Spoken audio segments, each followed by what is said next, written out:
Dear students, in the previous lecture we have discussed the different kinds of symmetry operations present in the crystal. In this video I will be discussing the symmetry elements in a cubic crystal. In a cubic crystal there are 23 symmetry elements present. By a symmetry element, what I mean is an imaginary plane or a point or an axis about which the crystal shows invariance, meaning that the crystal will remain identical before the operation and after the operation of the symmetry element. Okay. Now there are different kinds of symmetry elements in a cubic crystal. To start with, let us now there are different symmetry elements in a cubic crystal. Let us begin with the plane of symmetry. The plane of symmetry means there will be an imaginary plane about which the crystal shows symmetry. Now there are different kinds of symmetry, plane of symmetry. First one is a rectangular plane. So by rectangular plane, what I mean is they are the planes present in the midway and parallel to the opposite faces of the cube. So let us have a look at the cube, okay, and imagine two opposite faces of the cube. Let's take this face as well as this face. So these are the opposite faces of a cube, and in the midway between the two faces you can construct one plane. So if you look at this plane, the cube will be identical in the left hand side as well as in the right hand side. This will divide the cube into two equal parts. Okay. So such a kind of symmetry is called a rectangular plane of symmetry. Now you can see that the cube will be having a total number of 6 faces. This is one pair, and you also have this pair. So there are 6 faces for a cube, and which you can turn into total 3 opposite face pairs. Okay. Accordingly, you can construct 3 rectangular plane of symmetry. Okay. So these are given here, 3 rectangular plane of symmetry. Now there are another kind of plane of symmetry which is called the diagonal plane of symmetry. So in a diagonal plane of symmetry, the planes are touching the opposite edges. So consider two opposite edges of the cube, and you construct a plane connecting these two opposite edges, and this plane can divide the cube into two equal parts, or the crystal remains identical in the two sides of the plane. Okay. So these are imaginary planes in the crystal which about which the crystal shows a symmetry. Now how many diagonal planes of symmetry will be there? There will be 6. How do you determine this? You look at the number of edges for a cube. There are 12 edges. 12 edges in the sense in the top you have 4 edges, and the down you have 4 edges, and the vertical you have 4 edges, and you can construct 6 opposite edge pairs, and for each opposite edge you can construct this plane, the diagonal plane, and this constitutes the diagonal plane of symmetry. So accordingly there will be 6 diagonal plane of symmetry. So there are actually 3 plus 6 9 plane of symmetry present in the cubic crystal. Now there are another kinds of symmetry which is called axis or line of symmetry in a cubic crystal. Okay. So this axis, what I mean is there will be an imaginary axis or line about which the crystal may be rotated so that it presents the same appearance more than once in a rotation of 360 degree. Okay. So it tells you that if you rotate the crystal along this axis with some angle, and you know what are the allowed values of angle or rotational symmetry that a crystal can possess. We have discussed this fact in the previous lecture, and you know what are the fold allowed in the rotation case. Now, accordingly, there are different kinds of axis of rotations. First one is a fourfold symmetry axis, and a fourfold symmetry means a rotation of an angle about pi by 2 radians or a 90 degree.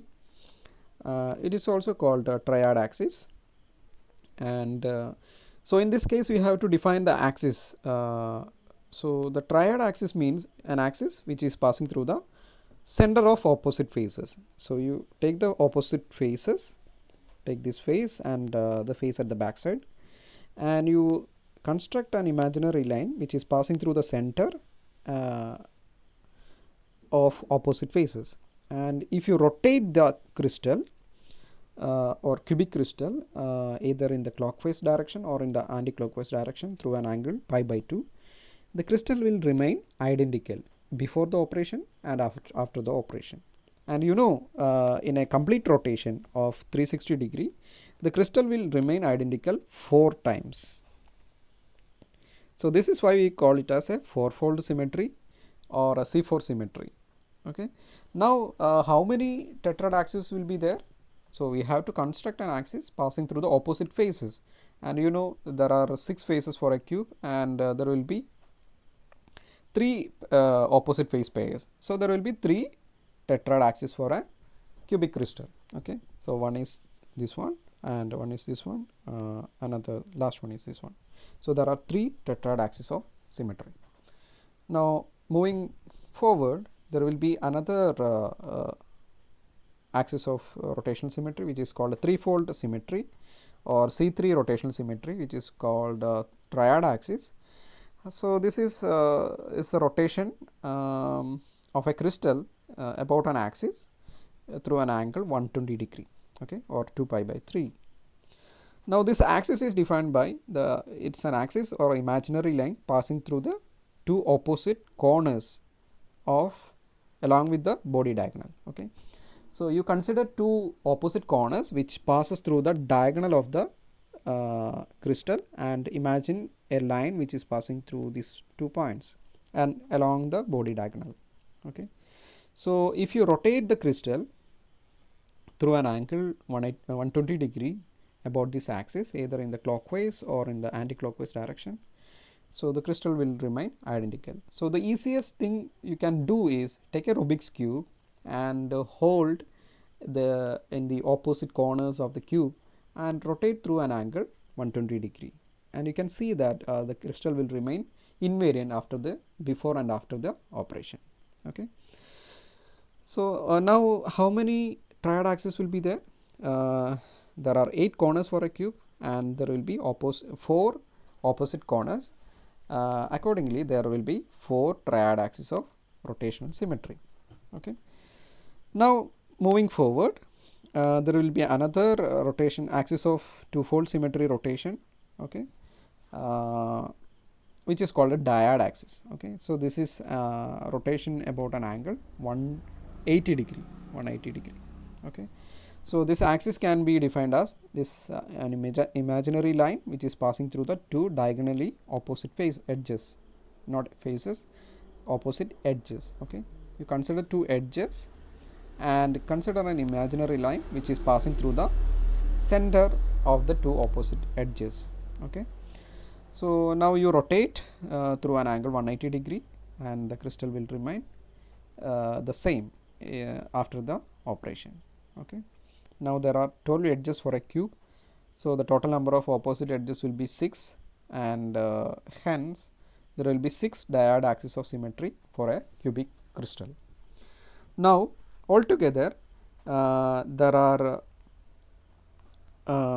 3 C4 symmetry and 4 C3 symmetry and 6 C2 symmetry axis. So altogether there will be 13 axis of symmetry for a cubic crystal. Now finally there will be another kind of so this is C. There will be another kind of symmetry which is called a center of symmetry. So you ignore the flow in the diagram.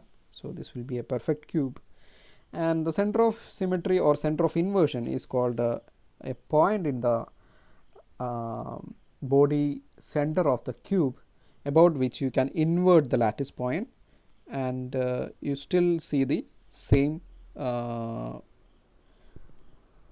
cube after the operation. Okay, so you take this point and invert through the center and it will reach at this point, and you do this operation for each point. You take this point and invert with respect to this point, so it will reach here. Okay, so you invert each and every point taking this central point or center of inversion as the reference. This is called the center of symmetry, and the cube is having only one center of symmetry. Okay, so in order to conclude, there will be one center of symmetry and 3 plus 6 plane of symmetry, which is constitute 9 plane of symmetry, and there will be 3 tetrad axis, 4 triad axis, and 6 dyad axis of rotation, altogether which constitute 13 axes, and total will be 23 symmetry elements in a cubic crystal. Hope you understood the video. Thank you.